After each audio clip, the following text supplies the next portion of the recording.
ओरी चिरैया ओरी चिरैया नन्ही सी चिड़िया अंगना में फिर आ जा रे।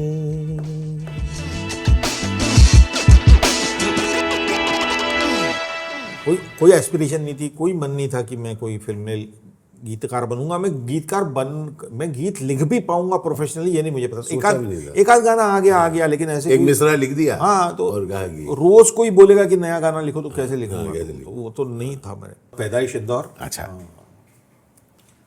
वही middle class normal family, mother father जैसे मराठी फैमिलियों में अमूमन होता है, नौकरी करते हैं साथ में कुछ गाना बजाना करते हैं। हाँ, नौकरी के साथ साथ कल्चर के साथ जोड़ने का एक रहता है। फादर भी गाना सीखते थे पंडित कुमार गंधर्व से। बताइए किससे सीखते थे? कुमार गंधर्व से। और मेरी मदर भी, क्या मेरे फादर बैंक में नौकरी करते थे, तो सैटरडे हाफ डे होता था और संडे फुल डे होता था। देवास 35 किलोमीटर दूर था। अच्छा, तो सैटरडे को दोपहर को हम लोग फादर के साथ देवास चले जाते थे, तीनों चारों फादर सिस्टर में मैं अच्छा। चारों। और सैटरडे को रात को कुमार जी उनको सिखाते थे, संडे मॉर्निंग में सिखाते थे, संडे इवनिंग में सिखाते थे, और संडे लेट नाइट हम लोग वापस इंदौर आते थे। और तुम दोनों भाई बहन? और हम दोनों भाई बहन वहाँ आसपास खेलते थे, उनके घर में रहते थे। तो संगीत मेरे कानों पे पड़ रहा था। लेकिन आशीष भाई, मैं संगीत से थोड़ा दूर था, मुझे नहीं करना था, मन नहीं करता था। तो उस तरह से मेरा सिंगिंग का करियर शुरू, जो कि मैंने कभी सोचा ही नहीं था। आधे मिनट भी नहीं सोचा था मैंने, बल्कि मुझे गाना गाते टाइम गिल्ट हो रहा था कि मेरे फादर मतलब 20 साल तक जिन्होंने मेहनत की इस बारे में, इस चीज़ की, और मैं यहाँ पे फिल्म में गाना गा रहा हूँ। और तो मैं तो ऐसे शर्मिंदगी में, मतलब अच्छा नहीं लगता था मुझे। जैसे एक गाना मैंने गाया था, ओरी चिरैया अंगना में फिर आ जा रे, आमिर खान के इसके लिए, सत्यमेव जयते के लिए। ओहो, that show and then that song. Yeah, that song. So then that song came and then people started calling us and meeting me and telling me कि यार, मेरी बच्ची पैदा होने के पहले ये गाना मैंने सुना। और there were people who, जिन्होंने, वो फीमेल फिटिसाइड के बारे में गाना था, और लोग अपने सोनोग्राफी के थ्रू देखते हैं कि क्या है, और उस हिसाब से डिसीजन लेते हैं कि वेदर वी वांट इट और डोंट। तो उन्होंने कहा हमने हमारा डिसीजन चेंज किया because of the song. And said if this a song can do this, if this a song which you write in whatever mood you are, हाँ हो गया, नहीं यार लिखना पड़ेगा, कल मैं पहुंचा दूंगा, कल सुनाना है, आपने ऐसे लिखा। Just a job. हाँ, it's a job. Then you see job as the impact. So it's not only me, it's the medium, it's the people, Amir Khan, who all are working towards it, and then that goes to people in a certain way. You know what? I really want, मैं क्या इस समय experience कर पा रहा हूँ कि अब आप तो एक फिल्म के अदाकार हैं, फिल्म में आप लिखते हैं, म्यूजिक करते हैं, लेकिन कितने सारे लोग हैं, हम लोग सब कितने काम करते हैं।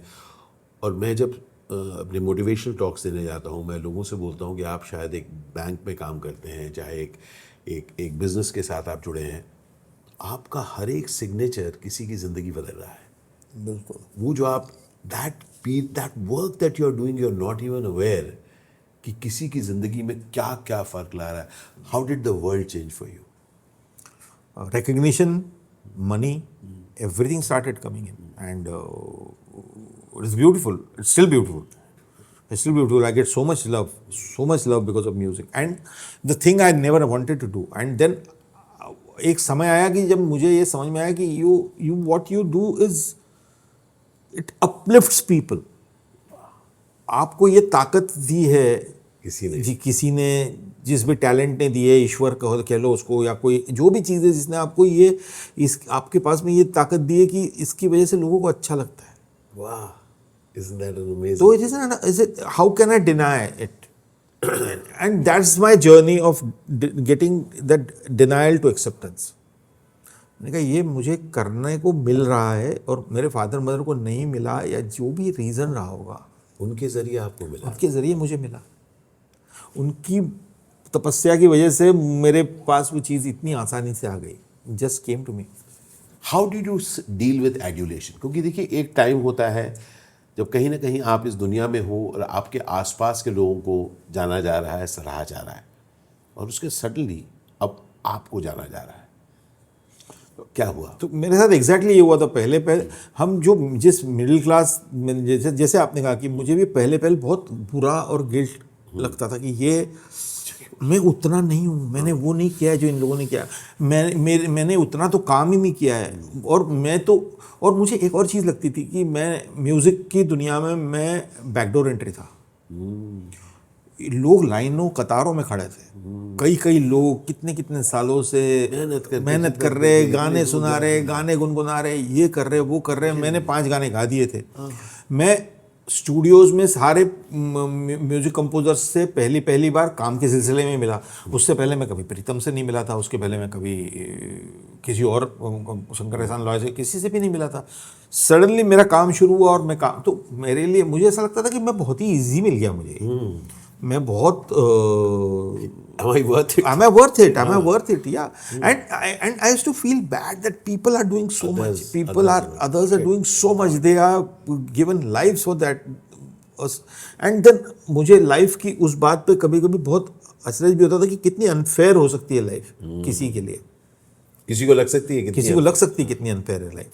और पर फिर मैं वही जाके पहुंचा जहाँ पे मुझे ऐसा लगा कि नहीं यार, ये पर्पस है मेरे, मैं इसके लिए आया हूँ। ये मेरे लिए कुछ, ये इसमें कुछ है जो मैं देता हूँ।